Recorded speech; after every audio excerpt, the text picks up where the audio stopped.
nessa questão, assim, a gente começa então pela história do movimento. Que contexto que acabou fazendo com que vocês, né, que surgisse o movimento de justiça e direitos humanos? Correto. Bem, durante a ditadura militar, os movimentos sociais começaram a se organizar e tentaram encontrar formas de combater a ditadura, mas também para se organizar como movimentos sociais. E também para que pudesse se enfrentar a censura que havia à imprensa, o cerceamento das liberdades, a prisão de uma série de militantes dos movimentos sociais. E dentro desse contexto, né, surgiu o movimento de justiça e direitos humanos. E esse movimento, que sempre foi liderado por Jair Cristina, ele começou a se reunir, começou a chamar para dentro de si não só outros movimentos sociais, outras militâncias, né, da área social, mas também da área política. E eu era deputado recentemente eleito, lá nos anos de 78, e a partir de 78, 79, comecei então a me reunir, né, junto com o recente movimento de justiça e direitos humanos, juntamente com o deputado Américo Coppetti, e trouxemos para dentro do movimento, né, a participação política, né, da Assembleia Legislativa do Estado do Rio Grande do Sul. Então, o movimento, quando ele surgiu com o Movimento de Justiça e Direitos Humanos, com a nossa participação política, minha e do Coppetti, favoreceu também, né, que se pensasse, né, também numa forma de envolver o Parlamento, né, do Rio Grande do Sul, na Assembleia Legislativa, assim, no apoio a essas instituições que vinham surgindo, né, para que elas pudessem efetivamente sua atuação e ser respaldadas pela Assembleia Legislativa. Foi por essa razão que logo depois, né, surgiu, por proposta minha, né, a Comissão de Direitos Humanos da Assembleia Legislativa. Ela foi proposta já em 78, surgiu em 79, aprovada pela Assembleia, e a partir desse momento, então, se estabeleceu uma ligação profunda, né, do Movimento de Justiça e Direitos Humanos e da Assembleia, no sentido de que nós pudéssemos, de maneira comum, né, enfrentar todas aquelas vicissitudes da ditadura militar, amparando as pessoas que eram perseguidas, ouvindo essas pessoas, não só no Movimento de Justiça, mas também na Assembleia Legislativa, né, e tal. Tem centenas de fitas de militantes políticos que foram presos, que foram torturados, que foram perseguidos, até entidades, né, que foram fechadas, etc., por ditadura militar. Então foi esse o contexto. Foi um contexto assim que nos permitiu, né, digamos assim, o poder político, que era a Assembleia Legislativa, né, através da Comissão de Direitos Humanos, e o Movimento de Justiça e Direitos Humanos aqui fora como uma entidade civil, né, contribuir mutuamente para que se fizesse um trabalho que ao longo dos anos, né, resultou no que o Movimento de Justiça é hoje, né, que é um movimento, assim, uma entidade legítima de representação dos direitos humanos no nosso país. Eu diria que, no momento em que nós fundamos a Comissão de Direitos Humanos na Assembleia, nós passamos também a motivar, né, que câmaras de vereadores, outras assembleias estaduais, também criassem, né, suas comissões de direitos humanos. Isso permitiu que, no interior dessas comissões de direitos humanos, especialmente na nossa, da qual eu tenho mais autoridade, até porque fui presidente, permitiu que a gente pudesse efetivamente ver o que estava acontecendo nos porões da ditadura, né? Porque eram centenas e centenas de denúncias que nós recebíamos, que nós íamos investigar, que nós chamávamos para a Assembleia, para que na própria Assembleia se ouvissem essas pessoas e os meios de comunicação pudessem assistir, pudessem divulgar, né? Eu me lembro que em alguns casos mais rumorosos, né, se furava exatamente a censura que a imprensa fazia, porque os meios de comunicação, especialmente a rádio e televisão, filmavam na hora as declarações de pessoas que eram perseguidas politicamente. E, portanto, se furava também a censura que tinha a imprensa. E tanto isso é verdade que, logo depois, né, a comissão adquiriu legitimidade, porque sempre se tinha algum fato, assim, que era fatos concretos, né, que não saíam na grande imprensa, mas que se sabiam que eram verdadeiros, porque os meios de comunicação chegavam, constatavam e viam que eram verdadeiros. Nós, inclusive, conseguimos, em determinado momento, né, invadir a Ilha Presídio. Você sabe, a Ilha Presídio aqui em Porto Alegre, que fica aqui no Guaíba, ela é uma ilha onde estavam presos diversos políticos, né?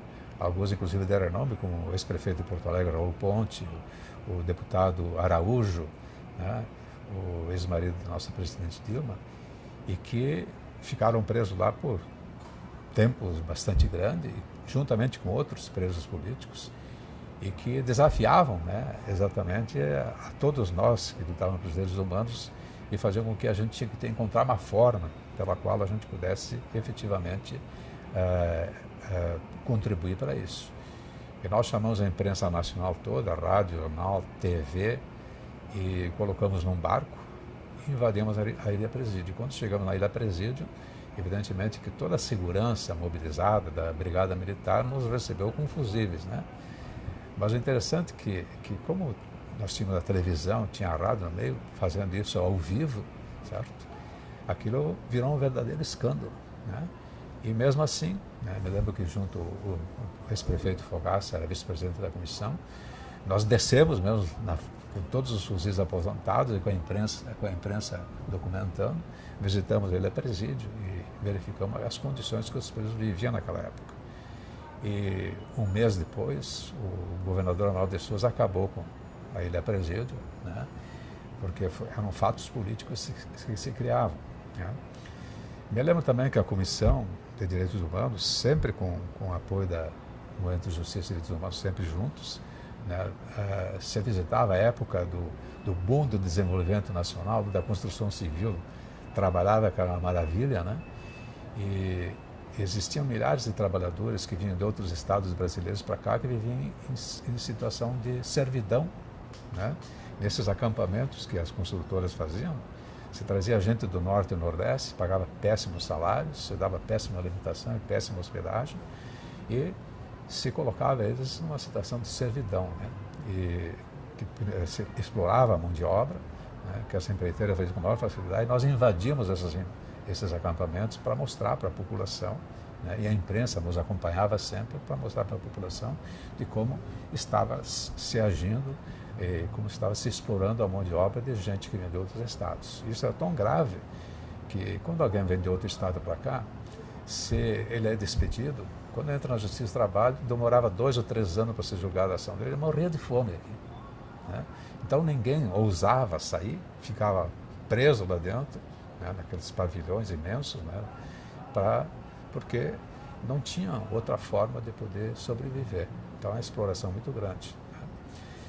Mas, basicamente, são essas questões. Uma outra questão importante também, embora isso tenha sido ocorrido depois, porque depois de ter exercido a presidência da Comissão de Direitos Humanos, eu fui presidente da Assembleia, eu me lembro que eu e Jair Cristo estivemos em Montevidéu e entramos com a primeira ação, né, contra o governo uruguaio pelo sequestro da Lilian Universindo, né. Eu fui como presidente da Assembleia, o Jair como presidente da Justiça e Direitos Humanos, e a gente ingressou com essa ação na Justiça, exatamente, que até hoje não foi julgada, por sinal, mas que foi um fato concreto assim, que a gente realizava. E também um apoio assim, muito significativo que se dava ao movimento dos agricultores sem terra. Os agricultores sem terra, desde o seu nascedor do movimento, né, que tinham toda a legitimidade para requerer para lutar pela reforma agrária, né? Nós os recebíamos aqui em Porto Alegre, os levávamos junto às autoridades, né? Colocávamos junto os meios de comunicação para que eles pudessem colocar as suas realidades, os seus sofrimentos, as suas dificuldades, fazíamos com que eles participassem em diversos pontos da cidade, inclusive de manifestações. E naquele nascedor do movimento, assim propriamente dito, nós contribuímos assim de maneira decisiva para que eles pudessem efetivamente justificar perante a sociedade a necessidade de satisfazer os seus direitos. Basicamente são questões assim que poderiam ser colocadas, né, como um ponto de partida para a gente poder conversar mais a respeito. Quem eram essas pessoas, né, que deram origem ao movimento de justiça e direitos humanos? Tinha uma identidade comum? de sonho em comum? O sonho que nós tínhamos em comum, em primeiro lugar, é o sonho contra a ditadura, né? Porque esse movimento ele surgiu com Jair, que evidentemente é uma liderança reconhecida nesse sentido, né? Mas assim, eram movimentos que realmente eram mais progressistas, né? Dentro do PMDB éramos eu e o Américo Coppetti, que eram os chamados autênticos do MDB, né? Que tinham setores mais à esquerda, setores mais à direita, e os setores moderados, né? Nós éramos do setor mais à esquerda. E outras entidades, né? Outras entidades, alguns líderes sindicais, coisa parecida. Isso favorecia que a gente tivesse uma identidade política, né? E essa identidade política que nos motivava, assim, uma luta contra a ditadura. E aí, então, nós sentávamos para conversar sobre isso. Porque institucionalmente era muito difícil fazer isso, né? Havia muito discurso, mas não se tinha a prática política. Quer dizer, a grande dificuldade que, por exemplo, nós parlamentares tínhamos, nós falamos como parlamentares, é que a gente podia ter um discurso fácil contra a ditadura, entende? Que a ditadura é uma coisa presente, é uma coisa que nos chamava a atenção. Então, a nossa tribuna, né, era sempre uma tribuna que nos permitia que a gente chegasse e pudéssemos falar da ditadura. Mas colocar a mão nos problemas concretos é outra coisa, né? E assim, com o nascedor do Movimento de Justiça e Direitos Humanos e daquelas instituições que se aliaram depois, a própria Comissão de Direitos Humanos da Assembleia, fez com que a gente fosse de encontro às necessidades reais, que a gente pudesse apalpar e sentir a realidade como era. Se a gente entrava numa delegacia de polícia, a gente via como aquilo estava acontecendo. Não era uma descrição, é uma vivência, né? Quando a gente invadiu a Ilha Presídio, a gente sentia o que era, não era contar a história, entende? Quando a gente entrava num acampamento de trabalhadores que estavam sendo explorados, a gente sentia que era lá que aconteciam injustiças flagrantes, né? Que mesmo tendo legislação trabalhista e tudo, estava acontecendo na frente dos olhos de todo mundo. E o que era muito mais importante, fez com que a gente descobrisse técnicas de burlar, certo? De burlar a censura à imprensa. Porque se fez também, isso é muito importante, se fez também essa aliança com a imprensa. A imprensa sabia que nós tínhamos legitimidade, que nós não os levávamos para coisas frias, que não era um golpe publicitário, porque a gente apenas abria as portas para que isso acontecesse e ela concluía. Os jornalistas que trabalhavam nesses órgãos de comunicação eram jornalistas que eles mesmos sentiam, eles mesmos davam a sua opinião, eles mesmos davam as suas informações, eles mesmos davam a sua visão, sua ótica de ver os problemas, né? Então, foi uma forma nova, né? Entende? Eu acho que foi uma forma nova, completamente diferente do que vinha acontecendo. Porque a tendência que se tinha era sempre o discurso. E eu acho que também tem uma coisa importante, porque, veja bem, se a gente passou do discurso para a prática, a própria ditadura tinha muito mais dificuldade em nos criar constrangimentos, entendeu? Que eu assisti cassações de parlamentares, né, pelos discursos que eles faziam, né? Faziam um discurso radical contra o governo, lá vinha a cassação deles, entende? Mas eu nunca, quer dizer, não me apercebi que tinha ocorrido, por exemplo, pelo menos na minha prática, que tinha ocorrido comigo alguma coisa. Eu, por exemplo, fiz um discurso na Assembleia, porque a Arena, que era o partido da época, a Arena, ela pura e simplesmente comemorava todos os anos a Revolução. Então ela fazia um requerimento, ela é majoritária na Assembleia, com esse requerimento se fazia uma sessão especial solene em homenagem à Revolução. E o MDB nunca respondia, ia para o plenário, ficava quieto ou não comparecia. Mas o plenário lotava de militares, de cima a baixo. Ia desde o comandante do Terceiro Exército, as maiores hierarquias militares da região sul, até encher de militares nas galerias. Eu me lembro que, inspirado até com o apoio do Jair, num dessas comemorações, eu resolvi pedir explicação para os militares onde estavam os mortos e desaparecidos políticos. E dei o nome para eles, certo? Eu fui mencionando, né, de acordo com os levantamentos que nós tínhamos, os mortos e desaparecidos políticos, e comecei a pedir explicação de um a um para os militares. Quando terminei o meu discurso, não tinha mais um militar na Assembleia. Todos foram devagarinho saindo e deixaram só meia dúzia de parlamentares e o presidente da Assembleia lá. Evidente que todo mundo imaginou que nesse momento, né, que eu tinha terminado o meu discurso, eu seria cassado. que você saísse da Assembleia, eu seria preso, certo? Porque era a sensação que tinha. Meus companheiros de MDB diziam, pô, Ferreira, tu está louco, tu está preso, tu está caçado. E não ocorreu isso. Por quê? Porque são coisas concretas, entendeu? Não seria uma coisa assim que você só faz discursivamente, que não tem compromisso de provar nem nada. São coisas assim que elas aconteciam exatamente se colocando essas questões. Outra questão também importante, né, que nós também tínhamos uma ideia, né, de que não éramos um país isolado, nós éramos diferentes de todo mundo. A gente sabia que se existia ditadura aqui, tinha na Argentina, no Uruguai, no Paraguai, no Chile, né? E também havia uma preocupação, né, de que todos nós precisávamos lutar de maneira comum contra essas ditaduras militares. Então, nós tínhamos muito presente, né, que os argentinos, os uruguaios, os paraguaios sofriam tanto quanto nós, certo? Até mais que nós. A Argentina foi terrivelmente atroz a ditadura militar. E se fazia com isso, se fazia um esforço muito grande de se dar um apoio mútuo. E nós recebemos aqui, desses nossos irmãos desses países, recebemos aqui centenas deles, diria assim, até milhares deles, né? Alguns porque eles entravam clandestinamente no Brasil e nós dávamos sustentação e dávamos apoio para eles, permanecendo no Brasil até que eles pudessem ser, eu como comissariado nas Nações Unidas, serem levados para fora, para garantir a liberdade deles.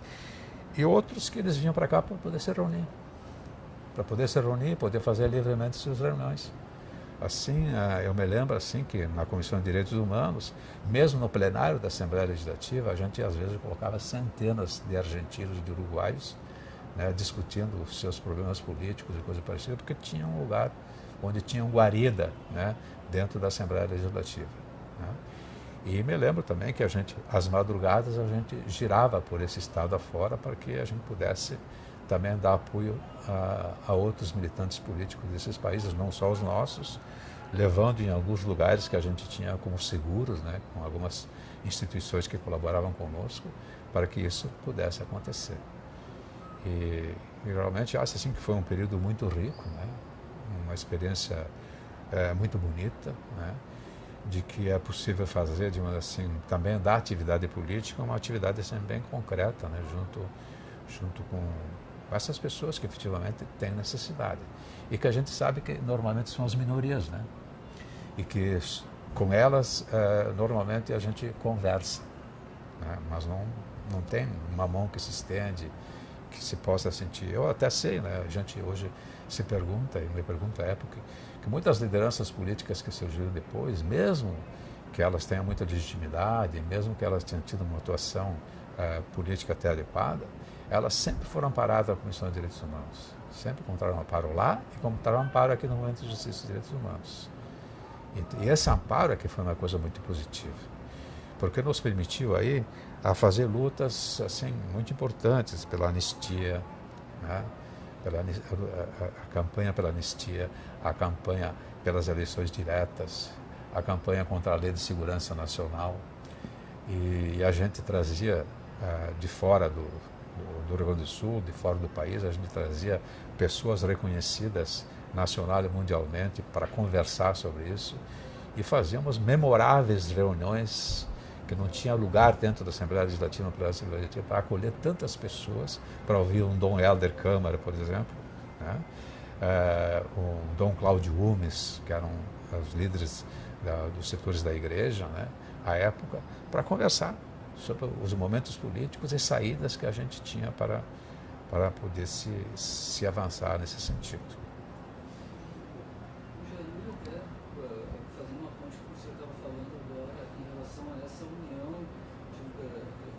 aqui do movimento brasileiro com o pessoal dos outros países também da América Latina, o Jair coloca como uma operação Condor ao contrário, reveza, assim, porque dentro disso tudo essa união que essas ditaduras tiveram teve que ser combatida de uma forma eficaz. Evidentemente, porque a gente sabe que as áreas militares, elas intercambiavam suas informações, elas tinham suas posições e elas tinham seus métodos, né? não de uma maneira institucionalmente montados, mas de maneira que eles pudessem realizar coisas comuns mesmo contra a lei, contra as constituições desses países. Então essa Operação Condor e essa relação dos militares da América Latina, ela realmente era muito funesta, porque ela, inclusive, ela impedia informações mais adequadas a respeito das coisas, né? Eles agiam, né? Não só algumas vezes de maneira ostensiva, mas outras vezes muito subrepticiamente, de maneira muito por baixo das coisas que a gente não podia ter acesso a essas informações. Eles tinham duas formas. Uma forma era uma forma de mostrar autoridade, né? E outra forma é uma forma de trabalhar de tal maneira que a gente não pudesse encontrar rastros. Na verdade, né, isso também nos permitiu que nós também amadurecêssemos na nossa luta política para poder entender qual a forma que eles tinham para fazer. E que tipo de dinâmica acontecia? Assim como eles tinham todos esses esquemas de atuação, como é que o movimento de justiça, também via Assembleia, atuavam, entendeu, de outra forma? Nós nos passávamos informações mutuamente, né? Certo? Cada um de nós que tinha a sua visão a respeito disso, que tinha algumas informações a respeito, a gente passava essas informações através das reuniões que nós tínhamos, né? Essas reuniões se davam a qualquer momento, né? E então a gente passava essas informações. E outras a gente também tinha, porque a gente acaba tendo uma intuição, digamos assim, que nem uma pessoa que faz um treinamento, ela acaba tendo reflexos, né? Ela faz um treinamento e ela acaba tendo reflexos mais rápidos ou mais lentos, né? Mas à medida que a gente vai tendo um treinamento, a gente tem reflexos mais rápidos. E na questão política, a gente também tem esses insights, certo? Que na verdade, não é porque o movimento de justiça seja um movimento da sociedade civil, que não seja um movimento político, ele é um movimento político na essência, né? E então esses insights, esses reflexos, essas observações que a gente fazia, a gente permitia que a gente tivesse forma de enfrentamento.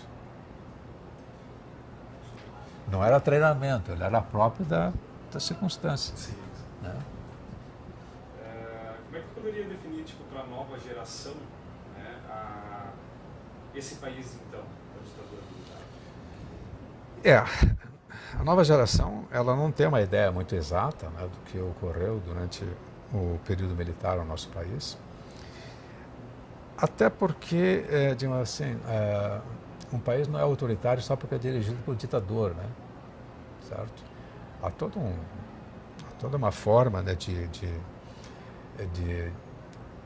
educação, né, de cultura, né, que faz com que as pessoas, às vezes, elas estejam ou afastadas dessa realidade, portanto, não dando nenhuma importância para ela, ou compactuando com essa realidade de acordo com aquela que ela recebe de maneira oficial.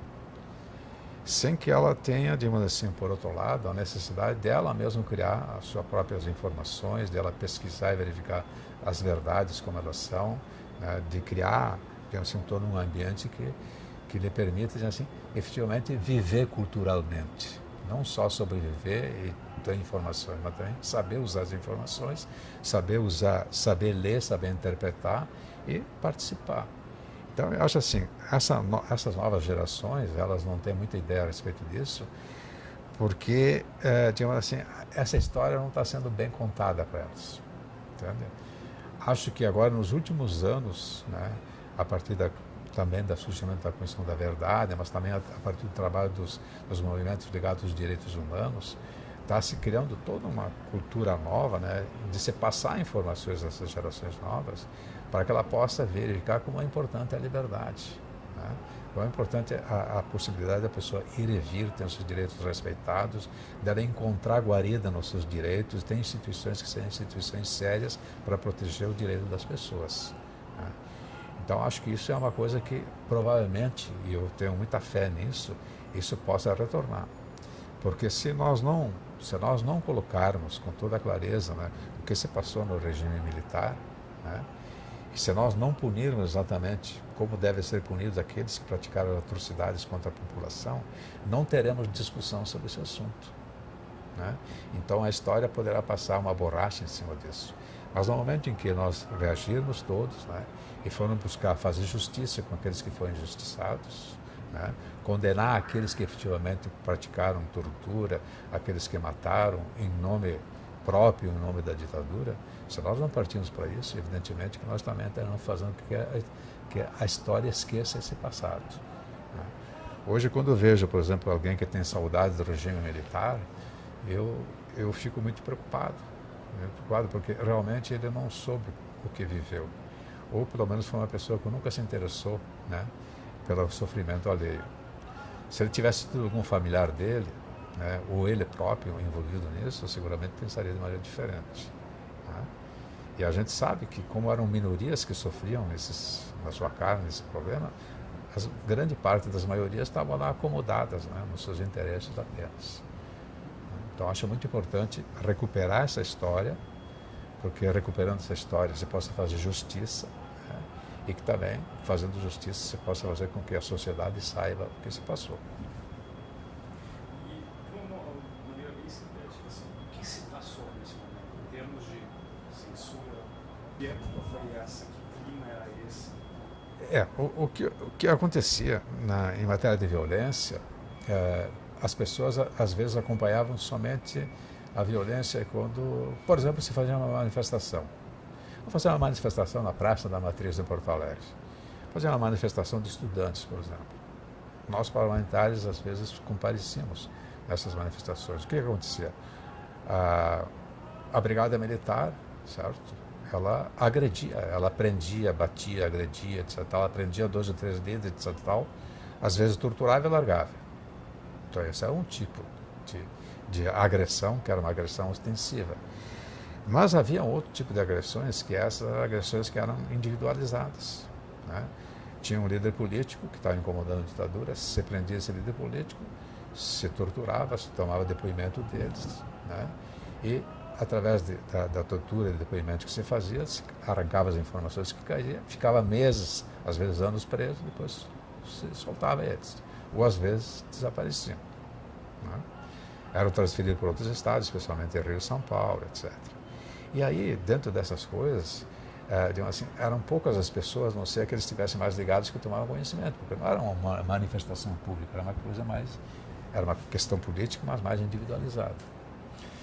Eu, por exemplo, só para contar uma história, vou contar uma história minha que é mais fácil, eu acho, de entender. Eu, quando era estudante, em Caxias do Sul, e era dirigente sindical. Eu trabalhava no sindicato trabalhava num banco e era dirigente sindical.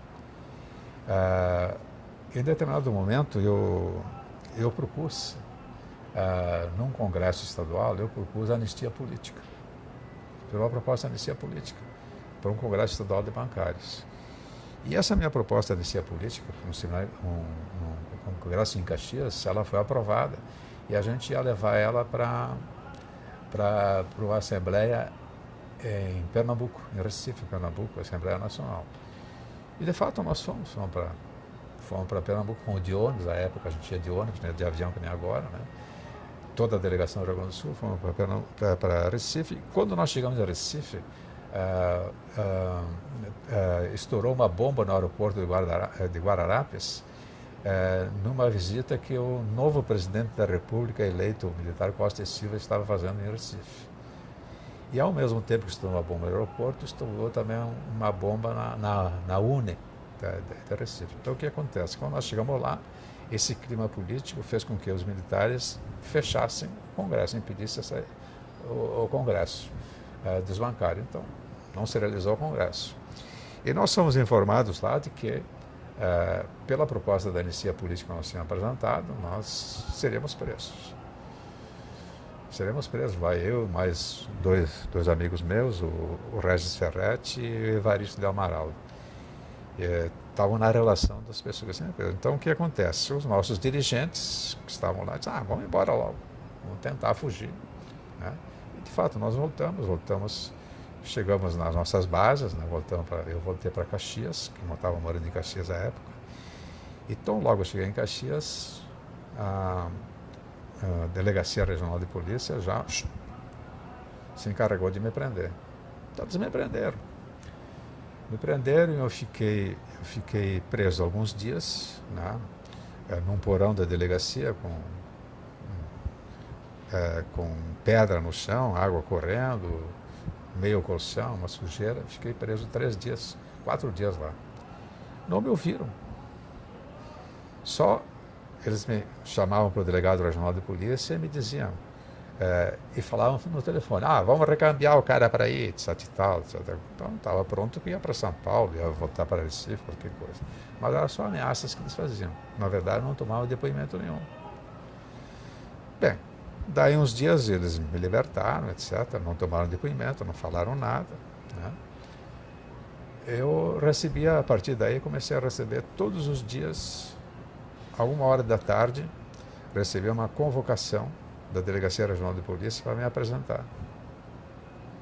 Ora, naquele tempo os bancos trabalhavam de meio-dia a 6 horas. Né? Então eu saía 1h, eu voltava, eles me dispensavam às 4 horas. Eu fui 4 meses, todos os dias, a 1h da tarde até às 4 horas, sentei num banco da Delegacia de Polícia sem nunca ser ouvido. Que tortura é essa? Uma tortura psicológica. Era um guri. Eu não estava na atividade política ainda, né? Estava na atividade política sindical. Tinha sido presidente da União Caxiense dos Estudantes Secundários, tudo bem, mas foi isso antes da ditadura. Então, digamos assim, o que eles conseguiram? Conseguiram o meu desemprego, conseguiram criar constrangimentos muito sérios para mim, para minha família, coisa parecida, né? Nunca me ouviram, nunca fizeram nada, né? A não ser a prisão essa de 2 ou 3 dias, etc. 4 dias que eu fiquei preso, não houve nada formal. Entendeu? Nada formal. Com quantas pessoas foi isso? A minha mulher, por exemplo, foi para o quartel muitas vezes antes de casar comigo. Certo? Eles chamavam para dar depoimento, constrangiam, etc. E tal. E numa cidade, quanto menor a cidade, mais isso tem mais repercussão e coisa parecida. Há de convir que naquela época Caxias, tantos anos atrás, era uma cidade bem menor, etc. E a repercussão política dessas coisas são muito grandes. Então eles tinham uma atividade assim profunda, né, de repressão, de constrangimento, que não se extravasava só através da tortura física, entende? Mas tinha tortura moral, tortura psicológica, certo? Não tinha documentos disso, eu não tenho documentos. Ninguém vai ver um depoimento meu sentado naquela delegacia durante 4 meses, todos os dias de semana. Né? Mas imagina o que significava para mim isso. Né? Então essas coisas também existiam. Eu não teria sido privilegiado de ser o único, entendeu? Por quê? Por um atrevimento de propor uma anistia política. Eu nem sei bem por que propus a época, mas eu achei que era um momento importante, aquele era o Congresso Estadual. Né? Começava a se falar em anistia. Então são esses sentimentos que vêm de lá, né? Que vêm de lá, porque o nosso movimento estudantil à época era um movimento estudantil que efetivamente ele preparava líderes para a política. Né? Naquele período, quando você fazia o movimento estudantil, o movimento sindical, você preparava lideranças para futuramente, né, fazer política. Portanto, tinha quadros renovados constantemente. E quando alguém das nossas lideranças iam fazer atividade política, elas iam preparadas para a atividade política. Não é que nem hoje, que você pega um cara mais bonito, uma mulher mais bonita, entende? Você procura ver se o sujeito é um bom comunicador social, entende? Essas coisas que fazem com que desmoralizem os próprios parlamentos. Na época, o nascedouro da política se dava desde a juventude, pela liberdade que nós tínhamos de nos organizar, de poder participar da sociedade, na orientação dos nossos destinos. Né? Isso permitia que a gente efetivamente pudesse crescer e pudesse se preparar para ser um político depois que pudesse realizar alguma coisa em prol do país e que conhecesse profundamente os problemas da sociedade. Então, acho assim que realmente esse era o caminho que nós tínhamos. Né? Acho que toda a legislação que veio a partir de 64, no sentido de tolher a liberdade de organização estudantil e sindical, ela teve efeitos funestos que até hoje estão aí. Entende? Ela realmente alienou, né, né? A reforma de ensino foi uma coisa estúpida, né? Esse país vai pagar muito caro, né, porque os militares fizeram nessa época, né? Acho que um dos crimes maiores que se fez foi exatamente com a reforma de ensino, que alienou todo estudante brasileiro, né? Hoje, o que significa um diretório acadêmico, uma união de estudantes? Não tem mais legitimidade, não tem mais nada, não tem mais discussão política, até para dizer as bobagens que a juventude tem que dizer mesmo, né? Não tem mais nada disso. Isso é um preço caro, quer dizer, na verdade a ditadura prossegue, né? Ela tá deixando o seu rastro até hoje, né? Porque foram 30 anos, né, de atraso, né? Na formação política, na formação profissional de todos esses estudantes que vieram de lá para cá, né? Eu acho assim que isso é um crime, né, que não tem preço, sabe? Um crime muito grave que a ditadura cometeu. E deixar que isso desapareça, assim, sem que tenha nenhuma reação, eu acho que é mais criminoso do que aconteceu. Né?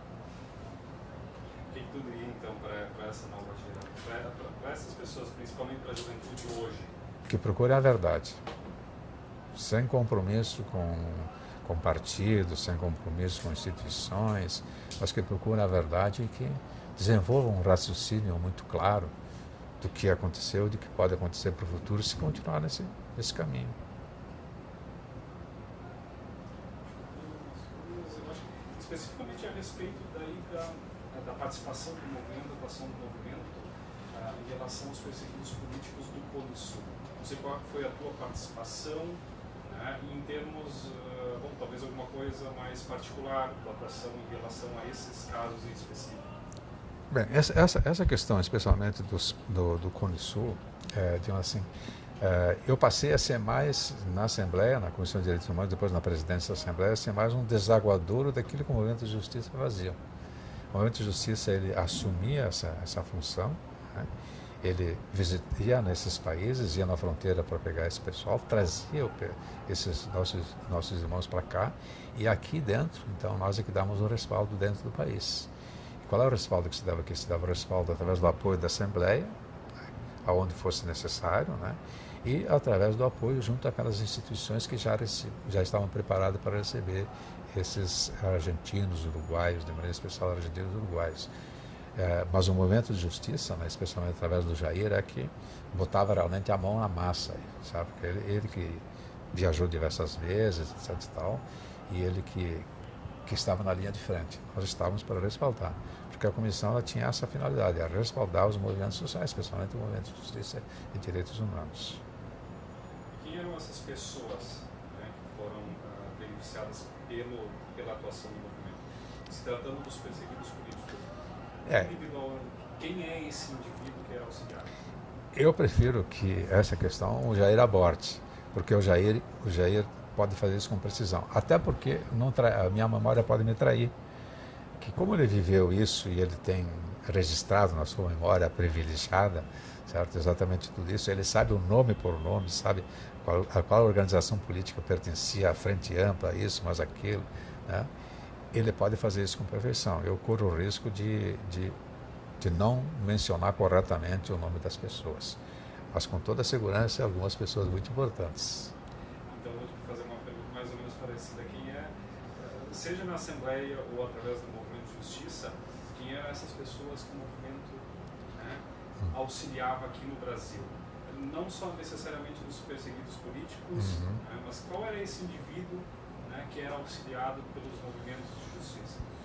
Olha, nós tivemos de maneira especial apoio aos sindicatos bancários, por exemplo. Mais uma vez, o Livio Dutra, quando da Federação dos Bancários, certo? Nós pudemos juntamente com ele, fazer ações políticas que eram necessárias para que ele pudesse exercer a presidência do sindicato com tranquilidade, sem ser molestado. Nós tínhamos sindicatos da construção civil, certo? Sindicatos de construção civil, que seguramente eram dos mais perseguidos que tinham, né? Porque eles lidavam exatamente com um grupo de pessoas, como eu falei, que viviam em estado de servidão e eles precisavam denunciar e eram perseguidos também pela ditadura militar. Então, eram muitas instituições e muitas pessoas. Mas eu posso dizer para ti que tinha alguns líderes políticos que efetivamente nós os protegimos, líderes políticos de movimentos sociais, que depois se tornaram líderes políticos que nós os protegimos na Comissão de Direitos Humanos e na Presidência da Assembleia. Alguns líderes políticos de hoje, né, seguramente participaram junto conosco, né, naquele período todo. Né. Alguns deles nós os protegendo e outros lutando conosco, né, a favor dos direitos humanos. Bom, qual a importância de resgatar essa história já abordou mais ou menos, né? Em relação à questão das políticas de memória, como é que tu classificaria hoje a política de memória desenvolvida aqui no Brasil em relação a esse período? Então, a partir do momento que tu classificaria ela, abordaria alguma coisa em relação às outras políticas de memória do Cone Sul, Argentina, Uruguai, Chile?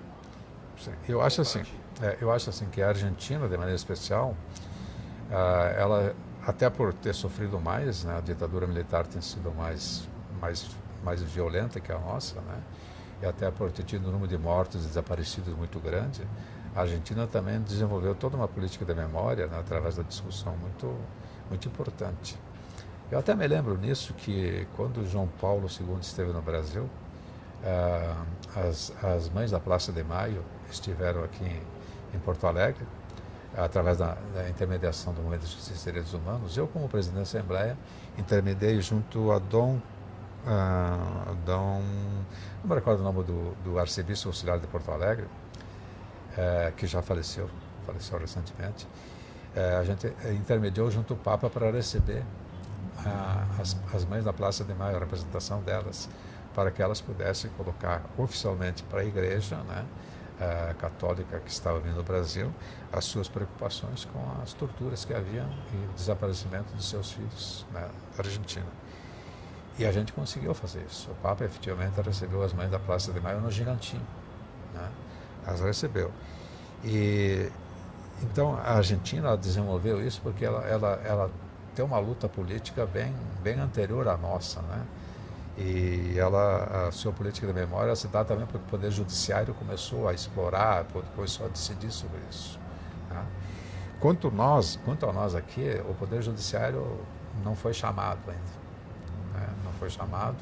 A lei da anistia, ela foi uma lei que ela anistiou também, na verdade, os torturadores, né?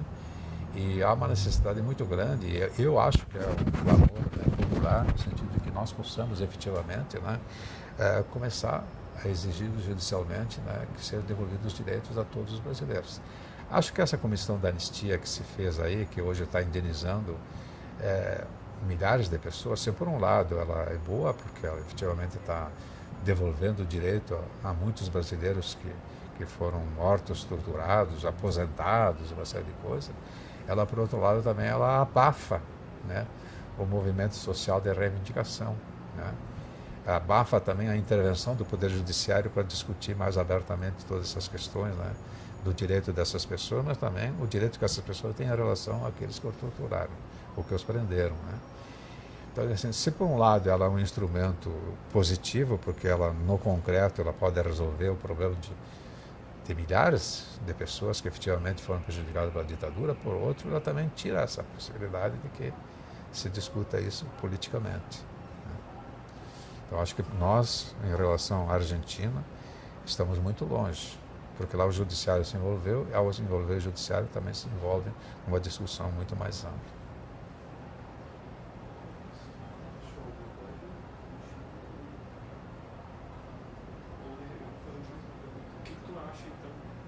Respeito de algumas mobilizações de forma prática sendo feitas por grupos de juventude em relação a esse período, indo diante de casas e torturadores? Eu acho que isso é fundamental.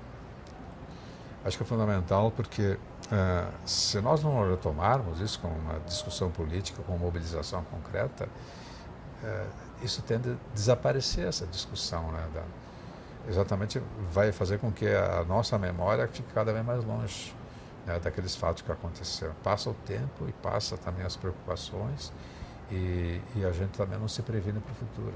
Eu tenho muito medo que, se nós não começarmos a discutir isso com mais profundidade, não mostrarmos para a sociedade o que representou a ditadura militar, se não mostrarmos para ela, nós estamos sujeitos a ela a qualquer momento, né?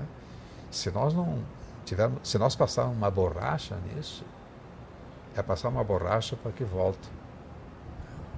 Porque a gente esquece que passou e só se lembra que vem para frente. E aí, se não tem nenhum nível de consciência, se não tem nada, não sei o que vai ser, né?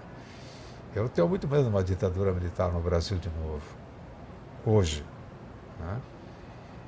Porque tem gente que não gosta da liberdade. O excesso de liberdade confunde as pessoas, né? Confunde as pessoas. E as pessoas, quando se confundem, elas gostariam que outros resolvessem os seus problemas sem elas se preocupar com isso. E isso não é uma forma de construir uma nação, né? Então, constrói uma nação dessa forma. A gente constrói uma nação exatamente fazendo com que as pessoas compreendam a importância histórica que elas têm, né? E saber que elas constroem a própria sociedade. Não são os outros que constroem o nosso. Quer dizer, a nossa atividade política hoje, o nosso modelo político hoje está voltado para decidir, né? Os políticos decidirem os destinos das pessoas. As pessoas delegam, né, dão o seu voto para eleger representantes no Congresso, na Câmara, nas Assembleias, na Presidência da República, para eles decidir por nós. E a gente fica com o trabalho de saber se queixar, saber chorar, fica falando da corrupção, fica falando nisso, falando naquilo, fica falando da vida deles, né? Mas a gente não fica falando da construção de uma vida nova, de uma sociedade nova, né? E ela não se dá dessa forma. Ela não se dá dessa forma. Então, eu acho assim, todos os movimentos que foram organizados no sentido de que a gente recupere a memória desse período passado, é porque ele deve servir de base para construir uma nova sociedade. Quando eu falo assim que a questão da educação ela foi destruída e os reflexos ainda estão hoje aí, eu falo assim porque eu vejo que a ditadura tem mais que 30 anos. Tem 30 anos dirigida por um ditador militar. Mas quantos anos se passou da ditadura e nós continuamos tendo os mesmos reflexos na área da educação que tínhamos naquela época, né? Eu acho que todos os movimentos sociais que são feitos, eu acho que aí está o mérito do movimento de justiça e direitos humanos, que ao longo da história ele efetivamente preservou todos esses princípios que norteou através desses tempos. Não é porque nós vivemos uma democracia que o movimento de justiça e direitos humanos foi descansar em berço esplêndido. Não, ele continua com a sua atividade. Eu vejo, por exemplo, que os parlamentos, onde tem as comissões de direitos humanos, hoje se discutem outras coisas, né? Como se nós estivéssemos só combatendo a ditadura militar naquele tempo, nós estivéssemos defendendo o direito das pessoas, que eles continuam existindo hoje. Mesmo com a democracia, os direitos das pessoas estão sendo violados a qualquer instante, a qualquer momento, até em nome da democracia, né? Então, acho que não pode se pensar, né, que vai se resolver essas questões pura e simplesmente passando uma borracha em cima, como se pretendeu com a anistia política. Porque a anistia política parece que foi uma dádiva que a ditadura deu à população brasileira, né? Então, nós perdoamos vocês e vocês nos perdoem. E aí, obrigado, vai todo mundo para casa, né? Beijinho, beijinho, termina isso aí, né? Com a educação no país, que é um verdadeiro fracasso, né? Ao longo desses anos. Os reflexos estão aí. Super. Ferrari, queres dizer alguma coisa para finalizar? Olha, eu gostaria de dizer em primeiro lugar o seguinte, na minha atividade política, né, que foi uma atividade política de alguns anos, né, não só como político, filiado a partido político, né, mas também no movimento estudantil e no movimento sindical, eu sempre entendi que tem algumas pessoas que elas são pessoas que se dedicam ao longo da vida, dão a sua vida pelas suas convicções. Eu acho que o movimento de justiça e direitos humanos deve ao Jair Christke, né, seguramente, não é o movimento de justiça, eu acho que o nosso país, o nosso Estado deve ao Jair um pleito de gratidão muito grande, porque como civil, sem ter nenhum benefício econômico, sem ter nenhuma sustentação de instituições que pudessem lhe dar guarida e lhe dar sustento econômico ao longo desses anos, ele teve uma militância que é digna, né? É digna de um grande homem, né? Acho assim que muitos homens públicos hoje, até homens públicos que passam pelos mais diversos poderes da nossa República, não chegaram aos pés do Jair, fazendo isso gratuitamente, somente como militante na defesa dos direitos humanos. Então, acho que essa homenagem ao Jair, sim, eu acho que a sociedade tem que reconhecer, né? Porque ele está aí vivo, está presente, né, em todos os momentos. Então, se tem alguma coisa importante hoje, né, seguramente a gente deve olhar para o Jair como um exemplo para todos nós.